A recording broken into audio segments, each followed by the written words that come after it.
Okay, now the sound is on. Why does this do? It does it every single freaking time.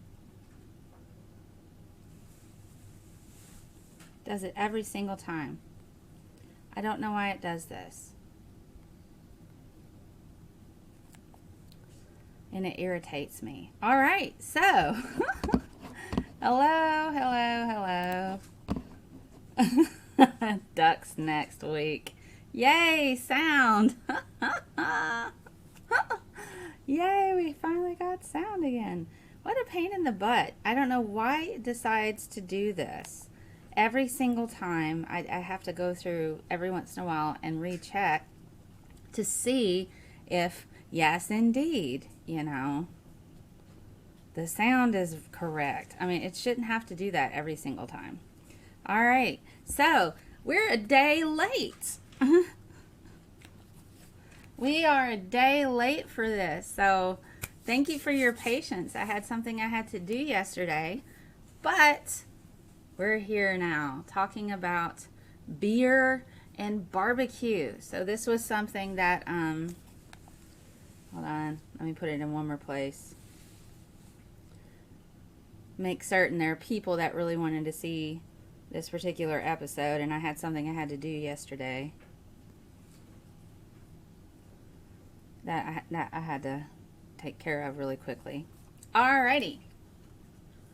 Thank you. Happy birthday to me. Yes, my birthday was 2 days ago, and we've been celebrating all weekend. Yay. Yummy, yummy barbecue and beer. I don't drink beer, but I have learned about beer, and I'm going to share things just with you guys. So let's go ahead and get started. Woohoo!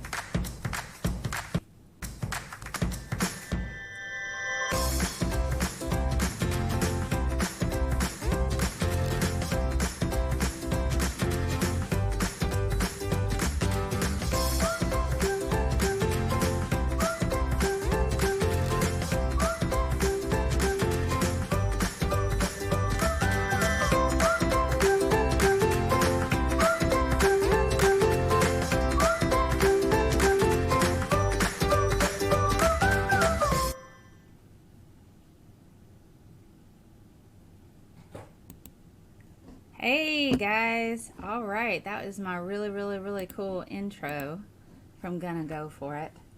And so today we are talking about beer and barbecue. You have 10 pounds of pork butt in my smoker. Wow, in your smoker. That sounds awesome. Hello Clockwork Rex, hello everyone, Chew Bird, Organized Chaos. So what exactly am I going to talk about today? Well, today we're going to talk about the different types of beer, different types of barbecue, how they're different, the best pairings between the two, as well as I actually have a barbecue recipe that I have. It's actually kind of easy and it still tastes really good. And it's good for both the oven and the grill or a smoker even. Let's first knock out beer. What is beer? Oh, you follow Daym Drops, D-A-Y-M? Yeah. Beer is an alcoholic drink made from yeast fermented malt flavored. It's made essentially from being yeast fermented. You have malt flavor, and then you add a little bit of hops, which is actually quite nice. So I have a big old giant infographic right here. And I'm probably taking up some of the corner. So I'm going to shrink me down a bit. And you probably can't see a whole lot of this, but that's alright. I will post it on social media. Beer is Germany's greatest invention. I don't drink beer. I have a hard time drinking beer, and that's largely due to the fact that the hops flavor reminds me of a very unpleasant flavor. I won't gross you out with what I think it tastes like. So what do you need usually to make beer? Well, you have to have a fermenter. Usually some kind of food grade plastic bucket. But some of the home brewers, some of the pros prefer like glass carboys. Now, you need some kind of airlock and stopper to help the carbon dioxide to escape during fermentation while keeping air out. A tired Pilsner. Then you need a thermometer so you can make certain you get at the right temp. A racking cane, some tubing, because you need to be able to transfer your beer into another vessel. You'll need bottles. So for if you have like about 50 12-ounce bottles for about a 5-gallon batch, you can use new or you can reuse your bottles if you want. And if you have good sanitation techniques, you should be able to swap that out. I haven't tried Pilsner. If it has any hint of a beer flavor to it, it doesn't work for me. It's really difficult. It has to have almost no beer flavor at all. It makes me gag, unfortunately. You'll need a bottle capper.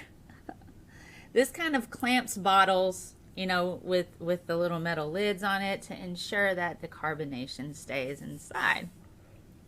Well, you're pretty sure Egypt beat the Germans to it. And then, of course, I mentioned sanitizing types of agents, as well as cleaning brushes, kitchen supplies. So essentially what you have is you take brewer's yeast, all right, and you mix it with the malt sugar, and then it generates alcohol and carbon dioxide. So when you get into the chemistry of that, beer is created when brewer's yeast converts this malt sugar into alcohol and to carbon dioxide. So that's kind of how the fermentation process kind of gets around with that. So the next little bit.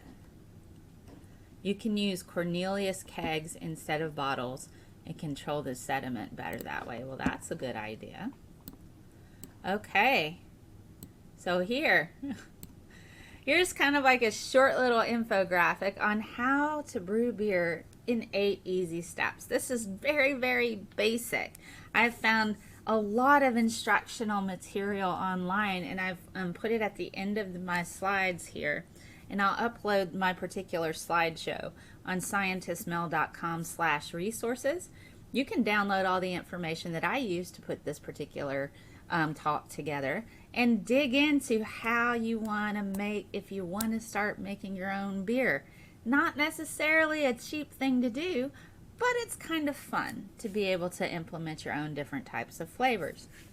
So, brew your own beer in 8 easy steps. They say easy, but that's really probably not what they mean. So after you've gathered your supplies, you're going to make your mash. This is where you boil the grains or starches all together. Then you'll create something called a wort. Oh, baby Groot is on my shirt. I got a Groot for my birthday. Somebody gave me a Groot for my birthday yesterday. My sister did. It was really nice. So you create your wort. So this is where you're going to go. And you can implement grain into this as well, especially if you're wanting to do one of the wheat type of brews. You pitch the yeast, which means you're going to activate it. You activate your yeast, and then you go through and you start, and this is combined with your wort. Then you're going to start the fermentation process. And so that can take a little bit of time, depending on the size of the batch that you're making, as well as the type of beer that you're making. There's a small brewery just down the street from my home. They make a wonderful Helles, Helles. Okay.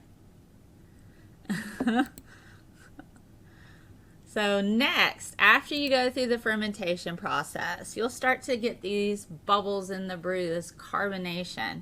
And then what you have to do is transfer this liquid from the fermentation vessel into a bottling bucket, and you add a bit more sugar.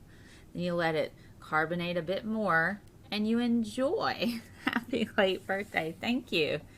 So that's a very rudimentary breakdown of the different types of beers, as far as like the generalized idea of how they make beer. But there are several different types of beers. Payment recitation process sounds complicated. It is a bit more complicated. Little personal note, my stepdad actually used to microbrew quite often. He made all kinds of different microbrews, and he would put them in the local county fair. And actually one of the local restaurants took his recipes and have his beers on tap. His recipes are on tap, so that's pretty cool. All right, so the different types of beers. We're talking about India Pale Ale. That's also called IPA. They have pale ales, pilsners, wheats, browns, stouts, and sours. These are all different types of beers, and they're made slightly different ways, but following kind of the same type of process. Now, if you're ever curious, the difference between a brewery and a microbrewery, microbrewery just means that it's smaller scale. Follows the same process, but just a smaller scale, kind of like a boutique beer with the small batches. All right, so let's talk about our individual different types of beers. Irish Stout is nice, but not as nice as Irish whiskey. I enjoy Irish whiskey. I just cannot get into beer. I wish I could. All right, so if we're starting with IPA, India Pale Ale, it tends to have a really, really, really strong or extremely bitter taste, and that's due to all of the hops that's added to it. It tends to be a bit amber and kind of cloudy, but they can come in a range of darker and lighter colors depending on how the IPAs are made. They tend to be between about 4.5 to 6% alcohol volume. Some particular brewers have tried to recreate original IPAs that have an alcohol volume of about 8 to 9%. So here's an interesting fact. Pale ale needs more sun. This is an India Pale Ale. So here's kind of a fun fact. Around the time of the 1700s, in British occupied India, the typical pale ale brew of most Englishmen drank, they would spoil before the ship reached the Indian shores. So what they did in order to prolong the beer's shelf life was that they added more hops, because hops have a natural preservative function. So by adding more hops, it allowed the beer to have a longer shelf life. And so that's kind of how this hoppiest beer was kind of born, this particular India Pale Ale. What's the unit of measure of hoppiness? I'm not entirely certain. You know, I guess we could go down and look at the recipes and see how much there's a particular, this one has about 27 hops flowers, so we'll call that uber hoppy. You know, maybe we'll just say the unit of measurement is hoppy. We have uber, we have moderate, and we have teeny. How about that? Have I ever tried a Radler? It's a pale ale with lemonade. It's best in hot summer. I might. If you recall correctly, champagne yeast can survive a higher alcohol content, perhaps. Oh my goodness, your late grandmother used to make grape and peach wine, Clockwork Rex? Man, I wish I had met your grandmother, because that sounds really nice. All right, so let's move on to pale ales. So this particular ale we find in the UK, it has strong malty and woody types of flavors. Then that's the kind of flavors that we see in the UK. Now, in the US, the hops tend to be ramped up with pale ales being brewed, so it makes it way more hoppy than the UK version, but it's still not quite as hoppy as the India Pale Ale. That tends to be uber hoppy. This is moderately hoppy. So if we're going to do a comparison there with our unit of measure of hoppiness being hoppy. So the strength in regard to the alcohol content tends to be 4 to 7%. And the interesting thing is this particular pale ale has been brewed since about 1642. Now, there's something called coke. Coke is a fuel that has very few impurities, and it was the type of form of fuel that was used to roast the malt in the early 1600s. So, happy Little Bunny Foo-Foo approved.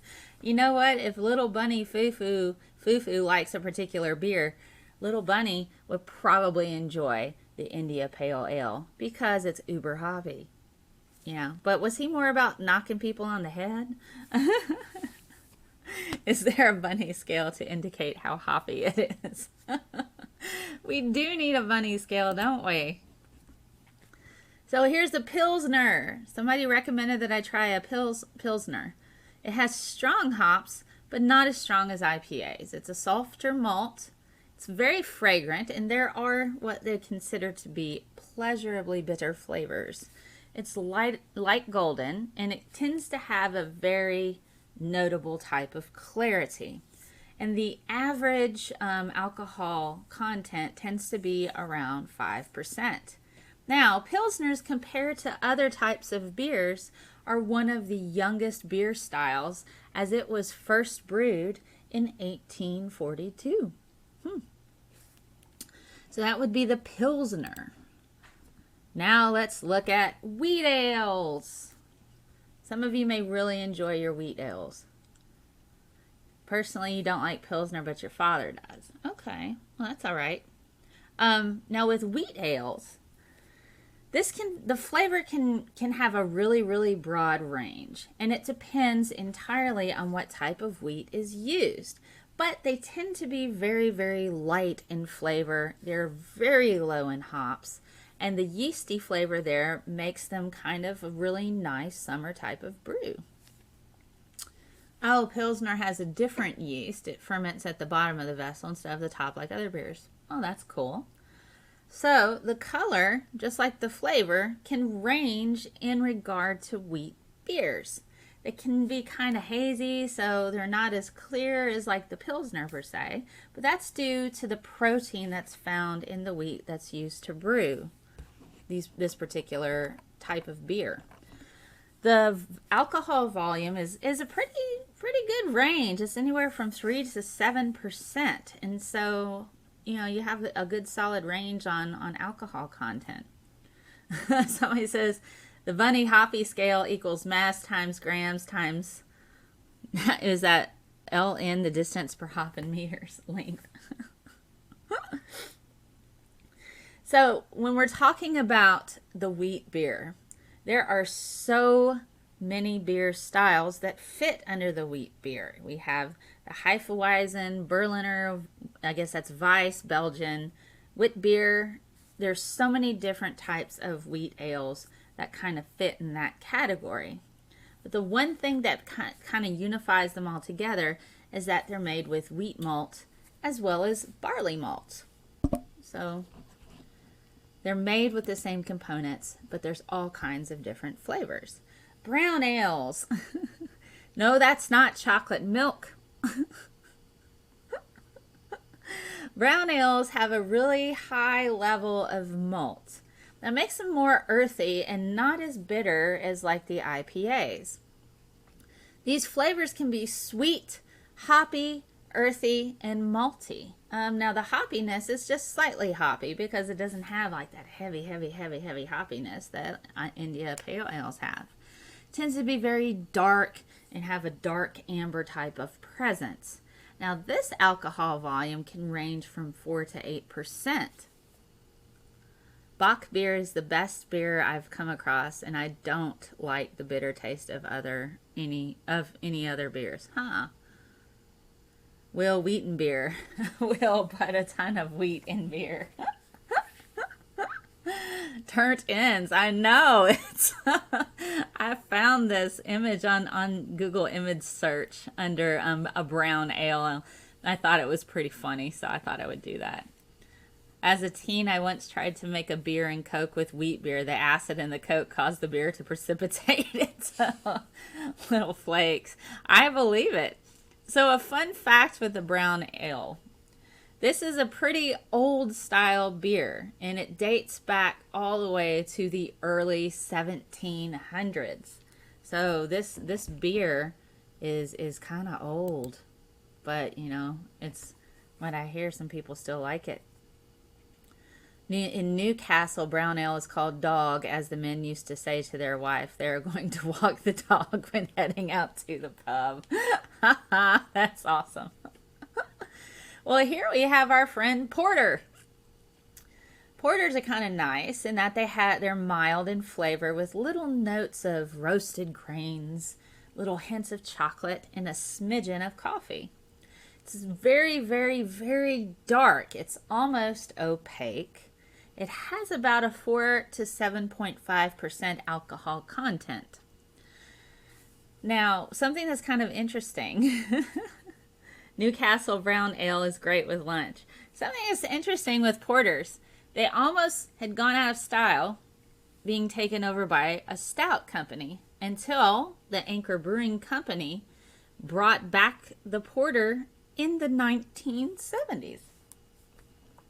And so the Anchor Brewing Company started to brew it again. This was the first American brewery to brew a porter out after Prohibition. So after Prohibition was lifted, the Anchor Brewing Company was the first company to actually start brewing porters after Prohibition. So that was kind of cool. Little neat history nugget.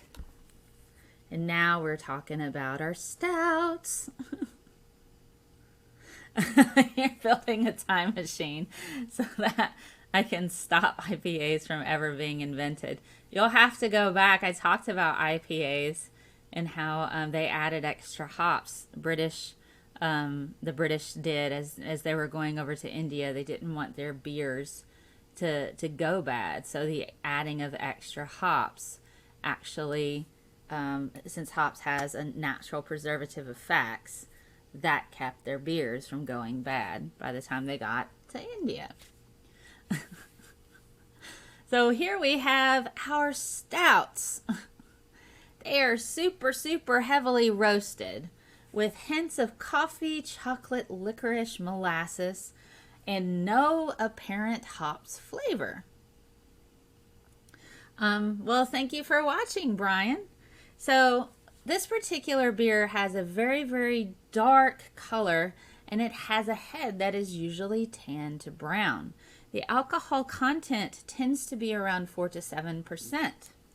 Now, as you can see, stouts kind of look a lot like porters. Well, the thing is they were interchangeable throughout history. But when porters became a bit weaker due to the world wars, people started to refer to strong porters as stouts.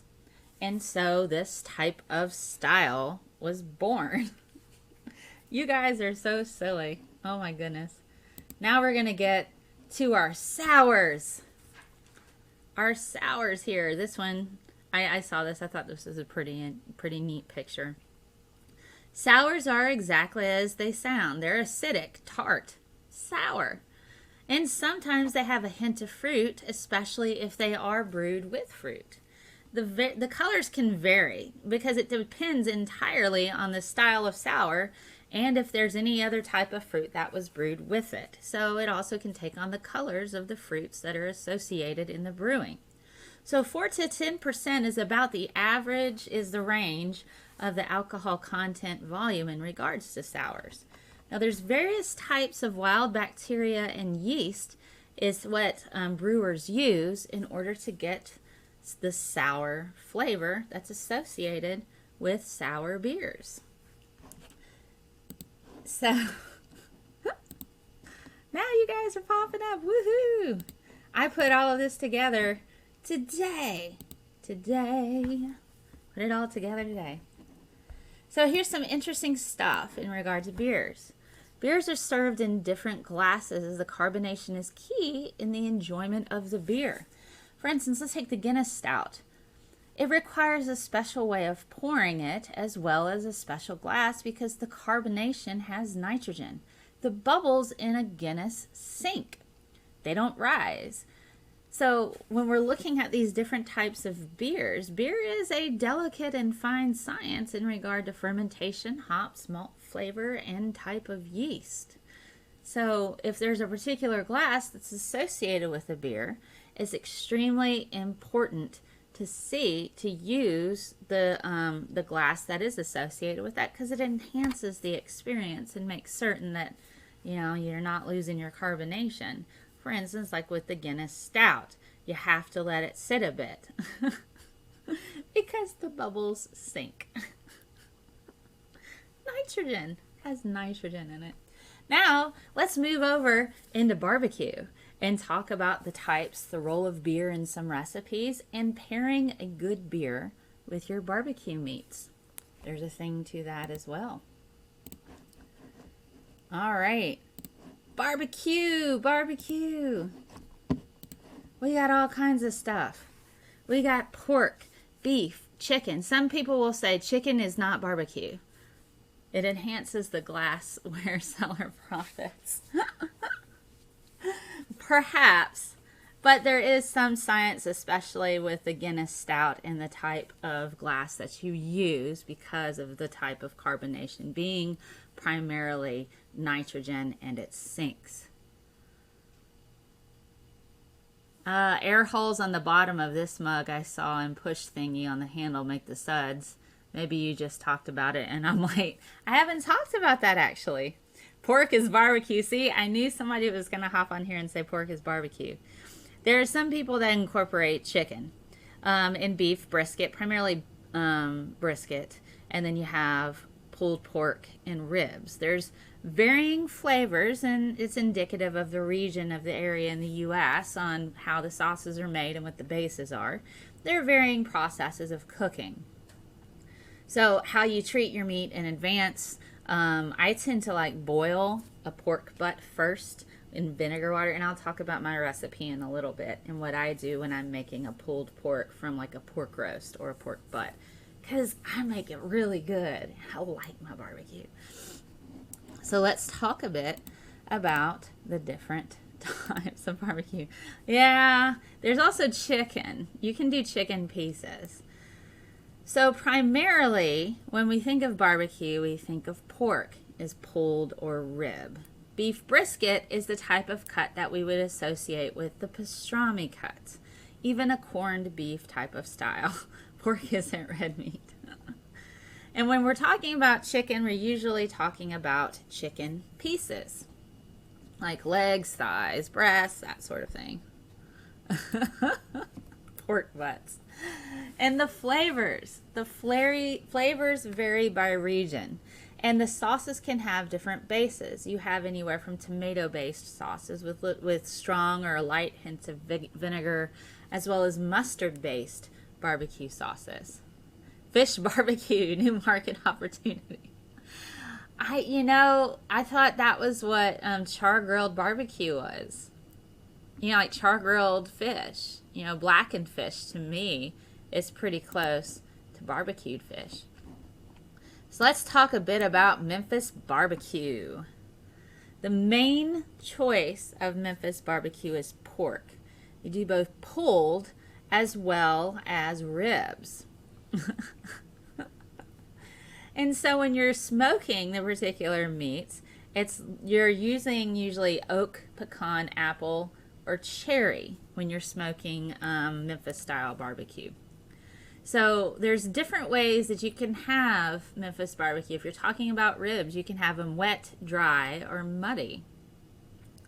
It is red, just the high fat content makes it gray. Huh, okay. Sorry, I was getting a drink. So if we're talking about wet ribs, they're basically slathered with sauce after they were smoking. Dry means it's no sauce. It was just dry rubbed with the seasonings and smoked. But something you may not know about is muddy. Muddy is both of them put together. So you have your dry rub seasonings and smoked in addition to the added wetness. I like my ribs muddy. And so the sauce styles tend to be tomato and vinegar based. Kansas City. Kansas City eats pretty much all of the meats. They eat pork, they eat beef, they eat chicken. They primarily focus on barbecue chicken and pork ribs. So, they're the wood of choice. They kind of mix them all together in Kansas City. They just throw them all together, and then they'll smoke them that way. But their sauce styles tend to be sweet, tomato base, with a little hint of molasses.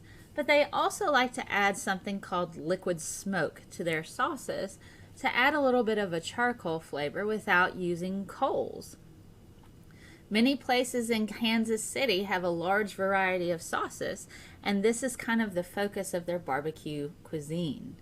Today, pork is clean, can have it medium by the bone, no more trichinosis. I've heard they stopped feeding pigs, what gave them the tapeworm. Oh, and as well, I still like my pork like very thoroughly cooked because I still worry about that. Ooh, bourbon orange and some liquid smoke on salmon. You know, I really do like cooking salmon on a plank with an orange sauce. It's quite nice. You just toss it on the grill that way. Really yummy. And on a cedar plank. I like it on a cedar plank. Texas primarily focus on beef brisket and some pork in the form of link sausage. Cedar or apple wood, yeah. I like them both. I do like them both. Their wood of choice for smoking would be oak. Now their sauce styles can vary. They tend to do either spicy and or tangy tomato based, sometimes a mix of both, and it has a hint of some sweetness. The sauces are considered mostly a thin glaze and applied with what they call a mop. So these are called mop sauces. So they just kind of, just coat their beef brisket with that, and then they have that on the grill, slow cooking after the meat has been smoked. You can smoke it. I am so hungry right now.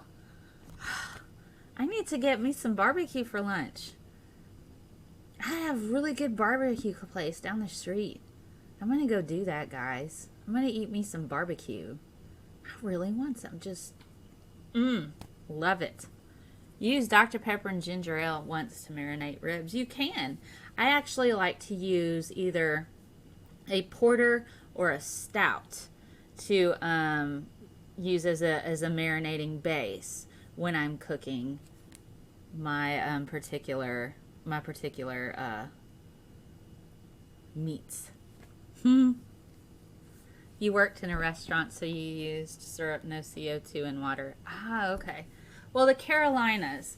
Now, you're gonna get some infighting amongst the Carolinas, because North and South Carolina do have varying flavors and preparations in regard to how they make their barbecue, but it's primarily vinegar-based in the east, and tomato-based in the west, and mustard-based in the Georgia and South Carolinas.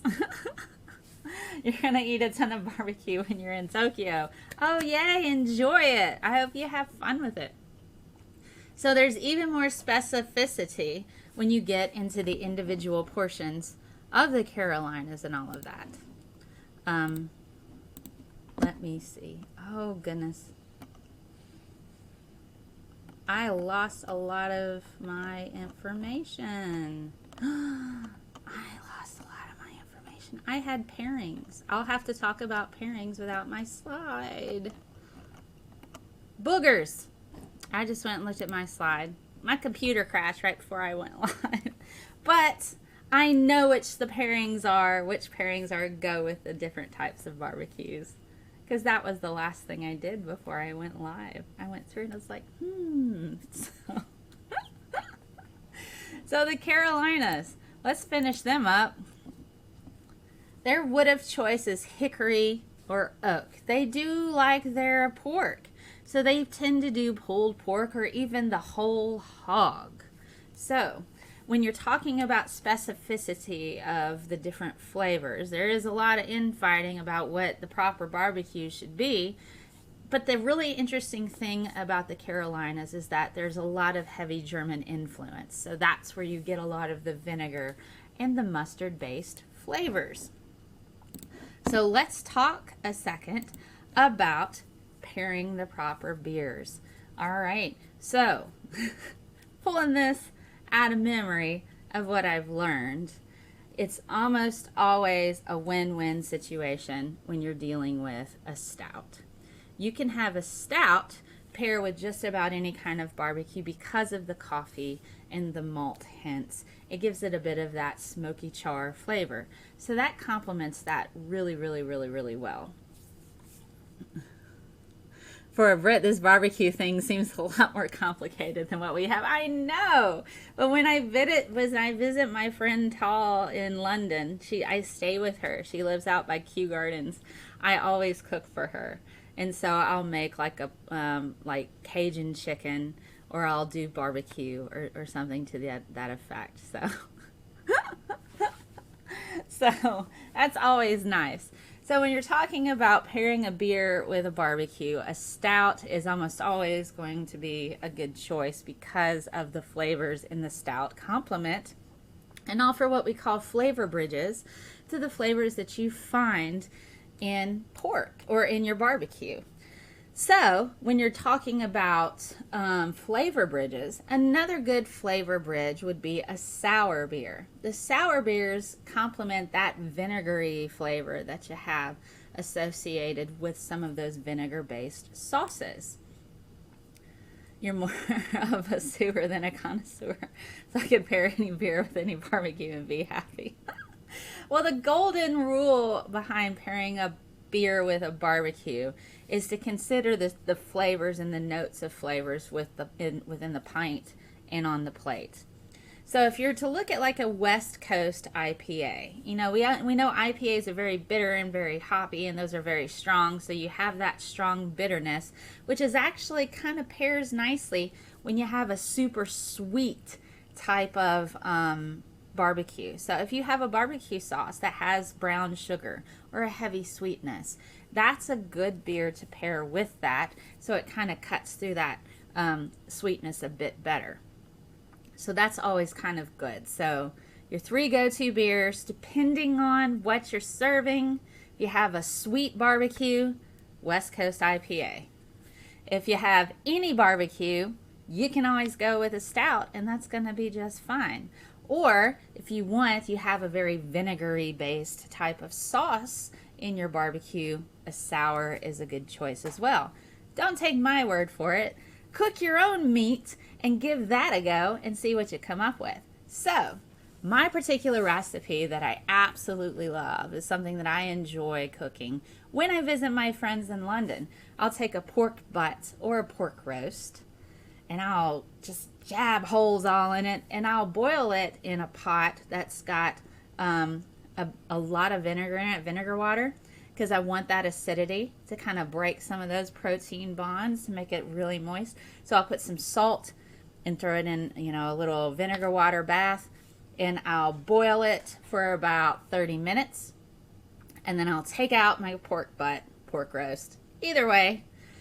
Then I'll chop into it a little bit and stab it with my knife because I want some of the flavor to penetrate throughout the pork butt. And I'm going to be and I make pulled pork with this, so it just is going to fall apart anyway, so it's all right. So after I do that, I'll put it in a pan, and then I'll take me 1 or 2 bottles of a porter or a stout or a brown ale, and I'll pour it into my pan, like my roasting pan. And then what I do is I cover it with like a dry rub. And then I'll add some of the vinegar water that I use to boil it into the pan. So I've got this vinegar water, and I have like a good stout or a porter or a brown ale in there. And then I'll cover it, and then I'll slow cook it. And you can do this in the oven, or you can do this in a smoker, or you can do this on the grill. But it needs to be low heat. It needs to be low heat, like around 150 to 200 degrees Fahrenheit. And then you cook it for a couple of hours that way. And every 15 to 20 minutes, you want to baste it. And so if your base in your pan starts to get low, add more beer. Add more beer and a little bit more of that vinegar water. And so after 2 hours, when you take it out, it's just gonna, you won't have to pull the pork. It is just gonna fall apart, and then you serve it with the sauce that you like. I think I really want barbecue for lunch now. But that's how I make my pulled pork barbecue. And you can use it with a pork roast. Pork roasts are very inexpensive. Man, dry rub. You know, funny thing, I once went to Gatlinburg, and they sold something called pork butt rub. There is wine vinegar and is there beer vinegars. If you're wanting, you could probably use a sour instead of a stout or a porter in that particular recipe, because there is vinegar in the water when you're boiling it. So a sour might be a good option, especially if you're wanting it to have more of a lighter flavor. That might be good for that option. So that would be good.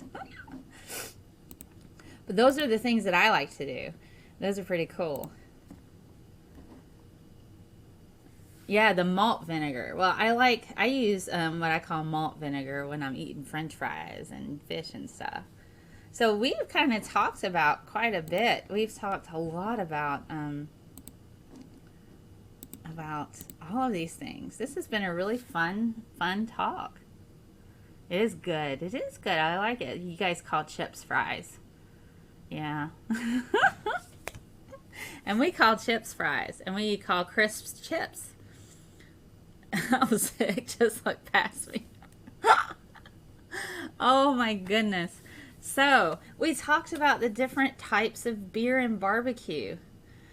And we've talked about how they're different. We've talked about the different flavors. We had a basic rundown of how to make barbecue, how to make beer, best pairings, and my own barbecue recipe.